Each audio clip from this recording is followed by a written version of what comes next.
Yang pertama, kita kan hidup di Indonesia, Ustaz ya. Kita ini menerima banyak fatwa, baik dari Majelis Ulama Indonesia ataupun dari ulama-ulama luar negeri atau luar negara kita.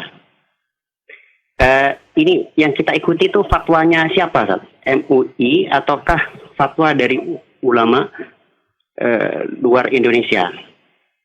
Itu yang pertama, Ustaz. Alhamdulillahirabbil alamin wassalatu wassalamu ala al-mab'uts rahmatan lil alamin nabiyina Muhammad wa ala alihi wa sahbihi wa man tabi'ahum bi ihsanin ila yaumiddin, amma ba'd. Jadi ada dua pertanyaan ya. Yang pertama terkait dengan fatwa. Fatwa itu adalah sebuah jawaban yang disampaikan oleh seorang alim dan dia tidak bersifat mengikat, yang disebut fatwa. Beda dengan qadha. Kalau qadha itu sebuah ketentuan diputuskan seorang qadhi atau seorang alim yang menjadi qadhi, dan itu mengikat. Ya, kalau misalnya di dalam masalah hukum talak, seorang berkata kepada istrinya, kamu talak 3, dia terhitung 1 atau terhitung 3? Di dalam fatwa boleh saja seorang alim memilih pendapat mayoritas ulama, misalnya terhitung 3. Boleh saja dia menghitung pendapat di sebagian madhab yang dikuatkan oleh sejumlah ulama di masa ini, itu terhitung 1 saja. Itu di sudut fatwa. Tetapi kalau dia di depan qadhi, sudah di pengadilan, dihadapkan kepada kasus tersebut, dan si hakim mengatakan ini terhitung 3, maka wajib dianggap 3. Walaupun pendapat orang yang ada di situ cuma 1 atau pendapat yang lain, dia harus mengambil pendapatnya si qadhi. Itu yang terkait dengan masalah di pembahasan.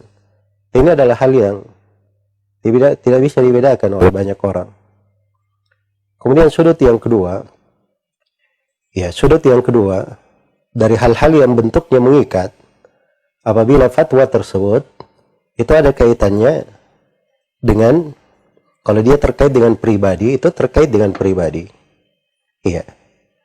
Dan ucapan seorang alim itu mengikat pada orang awam yang tidak mengetahui dalil. Sebab dia akan ditanya pada hari kiamat apa tuntunan yang dia pegang di dalam hal tersebut. Karena dalam Al-Quran Allah firman, "Fas'alu ahlad dzikri in kuntum la ta'lamun." Bertanyalah kepada orang yang berilmu kalau kalian tidak mengetahui. Kalau dia sudah tanya kepada seorang alim, dikasih jawaban, maka itu mengikat untuk pribadinya. Kecuali kalau dia punya dalil yang lebih kuat daripada itu yang dia pegang, bukan hawa nafsu, maka tidak ada masalah, silahkan dia ikuti. Yang kedua, kalau fatwa tersebut, si alim terkait dengan kejadian-kejadian umum yang menimpa manusia, maka ini ada sudut keterkaitan dengan wewenang pemerintah di dalam hal tersebut. Ya, kalau pemerintah menetapkan seseorang sebagai rujukan fatwa di negara tersebut, atau pemerintah menetapkan sebuah lembaga yang merupakan rujukan di dalam sebuah negara, maka itu fatwanya mengikat, karena memang sama posisi negara yang memberi fatwa. Iya. Dan kondisi MUI yang ada, dengan segala hormat dihormati oleh umat Islam di Indonesia ini, itu bukan lembaga negara, tetapi lembaga yang diakui oleh negara. Jadi kalau mereka memberi fatwa dan hal tersebut diterima oleh negara, sudut mengikatnya seperti yang disebutkan, saya berikan rincian-rincian pada apa yang disebutkan tadi. Iya. Kemudian di sudut lain, ini juga dari sudut fatwa-fatwa, ada sebagian orang-orang yang membuat lembaga-lembaga fatwa tersendiri. Ya, kalau dia membuat lembaga-lembaga fatwa tersendiri dan juga diakui secara peraturan di pemerintah, maka itu lembaga fatwa, tidak ada masalah berjalan. Tapi dari sudut mengikatnya, seorang itu harus pandai melihat dia berbicara sebagai apa. Walaupun berkumpul dalam suatu lembaga memberi fatwa, dia harus tahu dirinya bahwa mereka ini, kalau bukan pemerintah, jangan berbicara memberi wewenang seperti pemerintah, sehingga memberi fatwa misalnya berseberangan dengan pemerintah atau membuat kekacauan umum karena berbeda dengan pemerintah. Tapi kalau ada fatwa-fatwa yang memang itu wewenang pemerintah, maka didiskusikan sebelum dikeluarkan agar supaya hasilnya baik untuk manusia. Iya, itu rinciannya di pembahasan. Bagi orang-orang yang beramal di dalam hal tersebut, maka ada dua yang dilihat. Ada seorang yang ditanya, yang dia tanyakan pada dirinya fatwa itu dengan dalil, dia terima dengan dalil.